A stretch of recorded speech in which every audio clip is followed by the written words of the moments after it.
Alright, today's story, Farewell to Shady Glade by Bill Peet. Shady Glade was a towering sycamore and a cluster of willows and cottonwood along the banks of a winding creek. Early every spring, hundreds of birds flocked into the treetops to build their nest, raise their young, and then go their way at the end of the summer. The year-round population of the glade was no more than 16, half a dozen rabbits, a pair of possum, a single skunk, 5 green frogs, 1 bullfrog, and an old raccoon.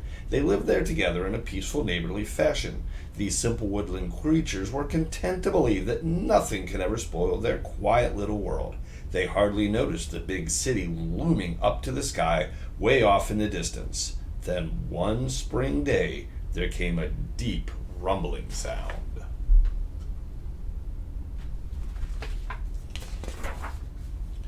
The rumbling began early in the morning and continued on through the day.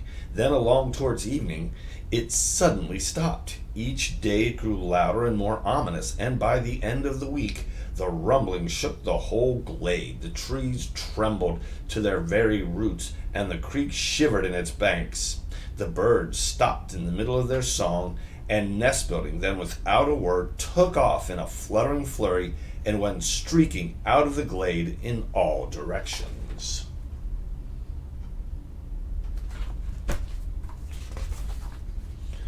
The sudden departure of the birds caused great alarm among the other creatures of the glade. They wondered whether it was merely the noise that had scared them away, or if there was a threat of real danger. They quickly gathered in a frightened group around the wise old raccoon, anxious to hear what he thought about the mysterious rumbling. "It's not a train," said the old fellow, peering up at the railroad trestle that straddled the creek, "and there hasn't been a cloud in the sky for weeks, so the rumbling can't be thunder." "A little noise never hurt anyone," boomed the bullfrog. "Just the same," warned the raccoon, "we'd better find out what it is." And he went scrambling up the towering sycamore all the way up the twisting trunk to the very top branches.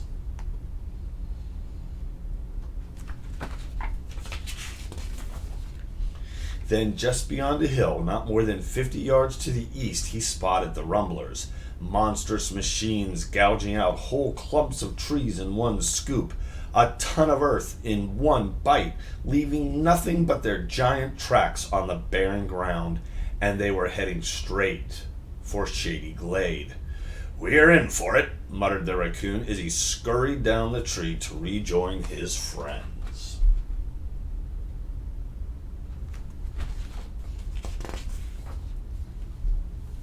He tried his best to describe the gigantic mechanical monsters, but all his words and frantic gestures proved to be useless. The blank, befuddled faces gave no sign of understanding.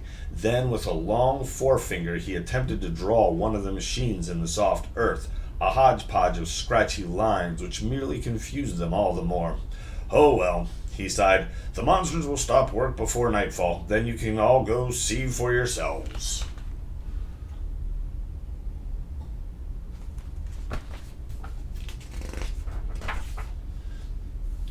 Along towards evening, after the rumbling had stopped, the raccoon led his little animal friends out to the glade and across a grassy meadow. When they caught sight of the huge mechanical monsters, they stopped dead in their tracks, trembling with fright.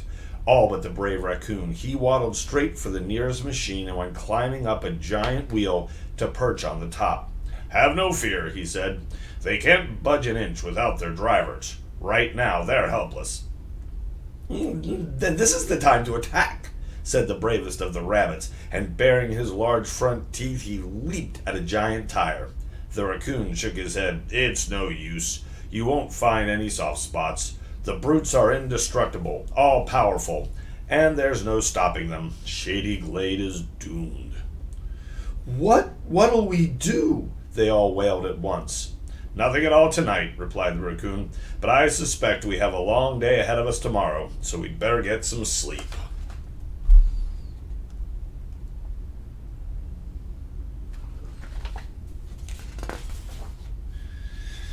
There was no sleep that night for the old raccoon. He sat up in the sycamore, wide awake, trying to find an answer to their problem. Of one thing he was certain: they must leave Shady Glade. Where they would go, he had no idea. He had spent his whole life in the glade, and the trip out to view the machines was the farthest he'd ever ventured. The outside world was a big mystery. The raccoon only knew there was an awful lot of it, so he figured there was a very good chance of finding another Shady Glade out there somewhere. At least, they must take that chance.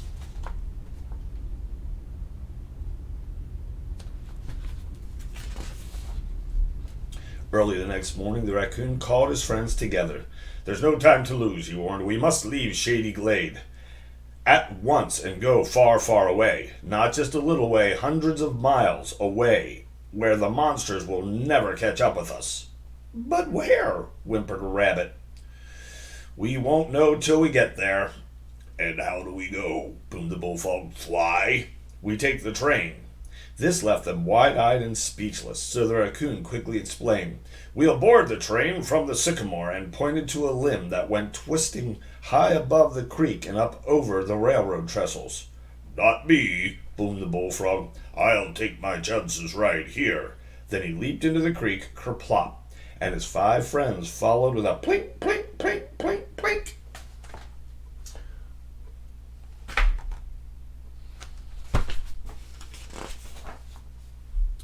The rest were all eager and ready to go, and as the raccoon waddled up the limb, they were close at his heels. Halfway up, they were startled by a thundering roar, and a giant bulldozer came crashing through the glade, sending an avalanche of earth and tree limbs tumbling into the creek.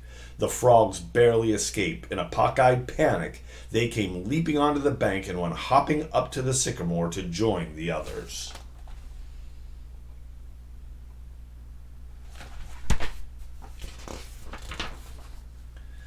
They were all no sooner bunched together over the trestle when a train whistle sounded above the roaring bulldozers. "Now don't jump until I give the signal," shouted the raccoon, "and when you land, remember to land flat." When the diesel locomotive came rushing under them, the raccoon raised a finger. "Get set!" And as the streamlined car flashed by, he gave the signal, "All aboard!" And they jumped, each one in a perfectly flat 4-point landing. Everyone but the roly-poly raccoon, who hit with a big bounce and nearly rolled off before he caught himself. Then he turned for one last farewell look at Shady Glade, a fleeting glimpse of the sycamore, as the great tree toppled and disappeared in a billowing cloud of dust.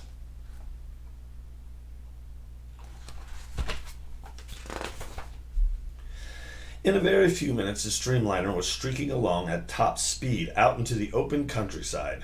The rolling farmland stretched on, mile after mile, wheat fields and cornfields and barbed wire fences, and as far as the eye could see. Now and then they spied a clump of trees beside a creek and a patch of woods there, here and there, but if these places were anything like Shady Glade, it was hard to tell. They went flashing by much too quickly. "If we should find a likely spot," grumbled the bullfrog, "do we take a flying leap off the train and break every bone?" The raccoon didn't answer, for that was the very thing he was worried about. "Well, I know one thing," continued the frog. "This train won't stop until it gets to a big city. I'll bet a hind leg on that."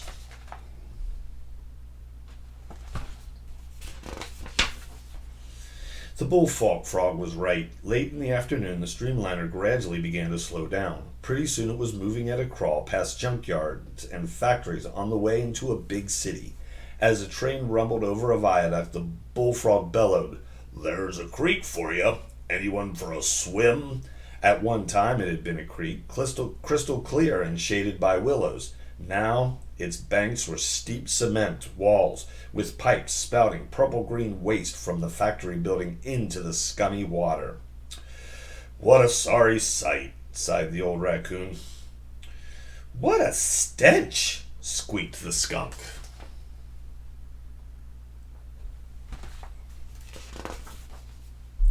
The train crept slower and slower until it finally shuddered to a stop in an eerie gloom of a cavernous railroad station. "I have a hunch this is the end of the line," boomed the bullfrog, "and the end of us, too." "All we can do," replied the raccoon, "is wait and see." They waited while the station clock ticked away an hour, and they watched the people crowding on and off the coaches. Streamliners kept coming and going, but still their train gave no sign of moving, and it appeared that once again the bullfrog was right, when suddenly the conductor shouted, "All aboard! All aboard!" The coaches jerked forward and the train rumbled out of the station and on across the city, gaining speed as it went until once more they were streaking along in the open countryside.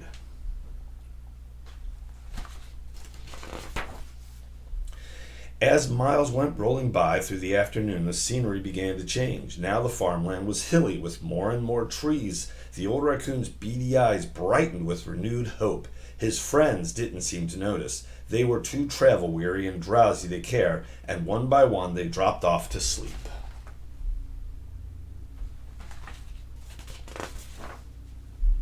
The streamliner raced on through the evening, then on into the night, past miles and miles of dense forests and winding streams. 1,000 shady glades rolled into one, and only a few jumps away, but the first jump was impossible.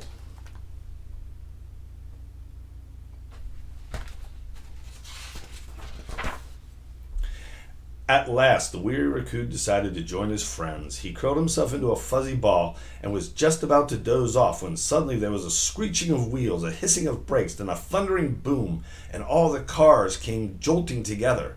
Then Raccoon, the rabbit, the possum, the skunk, and the frogs went skidding and tumbling halfway down the car to pile up in a heap. Then there was silence.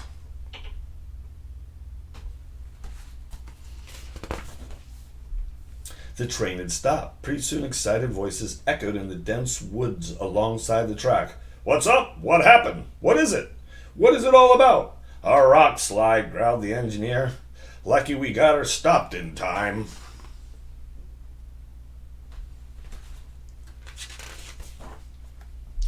"More trouble," grumbled the bullfrog. "No trouble at all," chortled the raccoon, pointing to a twisting sycamore limb just a few feet above the roof of the streamliner. "Last stop, everybody. All off, end of the line."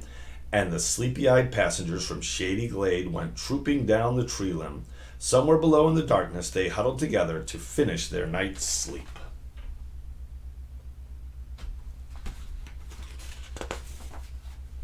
The next morning, they were awakened for their first view of the new surroundings. They were overjoyed.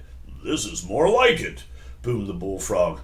"Exactly like it," exclaimed the raccoon, for it was indeed almost exactly like Shady Glade, with a towering sycamore, a winding creek, and all the trimmings. And to their horror, there was even the same deep rumbling sound. The trees trembled to their very roots, and the creek shivered in its banks.